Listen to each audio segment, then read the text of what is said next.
Hi and welcome back to Poltergeist Board Games. Today we're going to be doing a unboxing of IWO JIMA by Worthington Games. This is a solitaire game, ages 14 and up, and victory within an hour. So this is of the IWO JIMA battle. Looks like you have cards, you have blocks, which means stickering. Hopefully not, maybe they're pre-stickered. But I've heard a lot of good things about this game, and I can't wait to get this to the table. Let's open this and see what we got.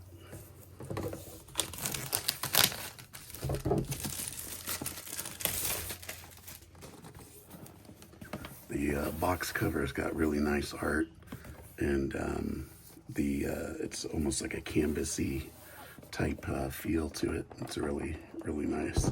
About a 2-inch box. Okay, we have some baggies. We have our rule book, which is only 12 pages with the back cover. We will check that out in a minute. And just as I thought, we have stickers for the blocks. Not too many of them. Not like some of those GMT games with the Command and Conquer ones that take forever to sticker. Okay, our board.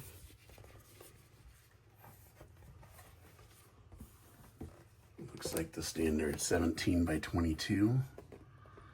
And it's of the island. We'll take a helicopter tour of the island here. We've got some charts up here in the right, or tables on how to roll. Then down here we have different Marine divisions, the 3rd, 4th, and 5th Marine divisions, and their major generals. Then we have Japanese draw, Japanese discard, Marine draw, Marine discard. So that's the game board. And we have a cool tray in here, which is, I've seen this twice now, which is nice.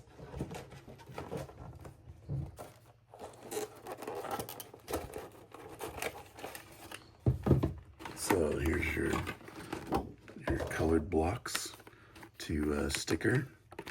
We've got 2, 4, 6, 7 green 6-sided dice, some cubes, possibly for tracking, and then you have your card deck here.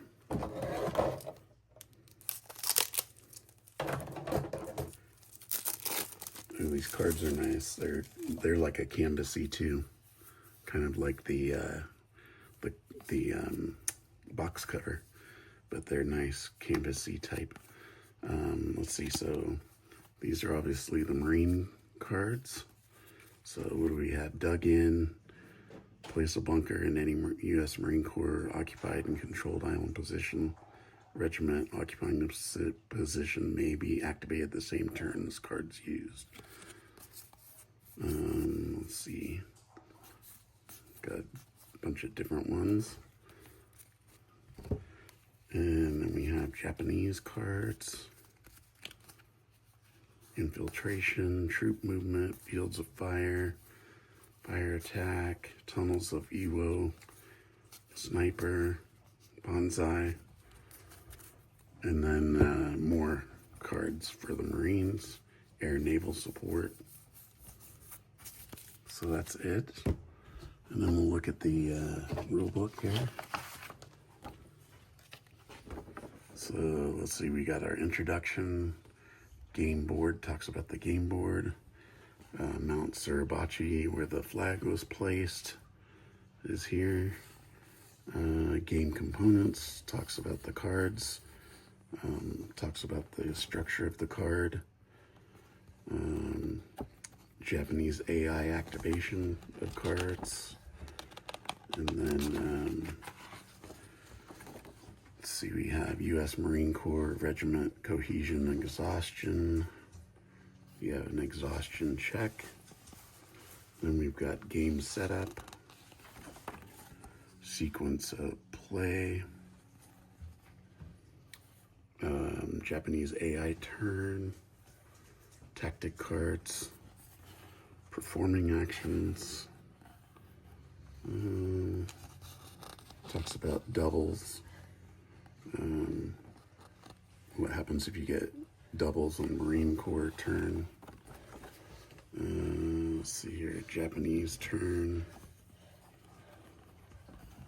Japanese attacks. Let's see, Japanese markers and cubes. Victory conditions. So once the last Japanese card is played, the game ends after the next U.S. Marine Corps turn. The game immediately ends when the U.S. Marine Corps player controls all island positions. Victory points. You receive 2 victory points per U.S. Marine Corps controlled island position. Marines receive 1 victory point per Japanese card remaining after U.S. Marine Corps control all island positions. Japanese get 2 victory points per U.S. Marine Corps marker eliminated, and Japanese receive 1 victory point per U.S. Marine Corps regiment exhausted. Japanese receive 3 victory points for each Japanese-controlled island positions. You have some optional rules on how to adjust the difficulty.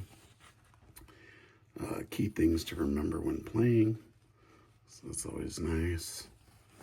Things that you forget, things you might have to write on a post-it note. Game setup and turn example.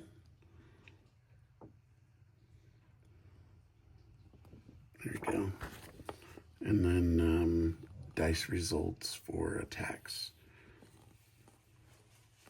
And Japanese banzai attacks there. So this game looks pretty cool. I will get this out on the table as soon as possible and do a playthrough for you guys. So thank you so much for watching. Take care, and I'll see you later.